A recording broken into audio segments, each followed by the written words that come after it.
Ден соолугуңуз начарлап жатат, ооруп жатасыз. Дал ошол сиздин ден соолугуңузда ооруңуздун артында турган чыныгы психология эмнеде? Мисалы сиз ооруп жатасыз дейли. Бул оору. Ал эми анын артында кандай программалар болушу мүмкүн? Көп учурда оору жөндөн жөн эле пайда боло бербейт. Анткени биз ооруган учурда анын аркасында биздин ата энебиздин алдындагы күнөөлүү сезимдер болушу мүмкүн, же аларга капа болгон таарынычтарыбыз болушу мүмкүн. Мен оорусам гана мага көңүл бурат деген биздин чоң пайдабыз болушу мүмкүн. Жана ошондой эле оорунун артында биздин аборт кылган айрыкча айымдардын балдары болушу мүмкүн. Анткени биз аборт кылган учурда мен татыктуу аял боло алган жокмун, татыктуу эне боло алган жокмун, мен татыктуу жашоого таандык эмесмин дейбиз дагы өзүбүз аң сезим деңгээлинде жазалап баштайбыз. Күнөөлүү сезим болгондо дагы өзүбүздү жазалайбыз, ата эненин алдында,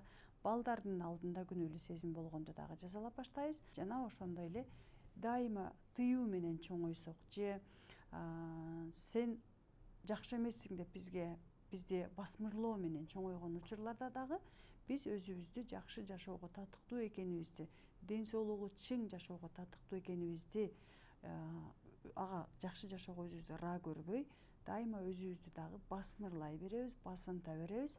Ошол учурда дагы биздин денебиз өзүнө баардык негативдердин баардыгын чогултат дагы бир күнү бир жерден албетте оору аркылуу ал нерсенин баардыгын сыртка чыгарганга аракет кылат. Биз өзүбүзгө чың ден соолукта жашоого толук мүмкүнчүлүгүбүз бар. Ал үчүн албетте биз психология сабактарын колдонуп, өзүбүз менен терең иштеп, чың ден соолукта жашасак болот. Мен Изаткан Жусупова, талдоо чебери жана психолог. Дал ушундай көйгөйлөр менен иштеп келе жатам. Көптөгөн результаттарды дагы көрүп келе жатам. Андыктан сиздер комментарийге талдоо деп жазып, талдоо сабагын белекке алыңыздар.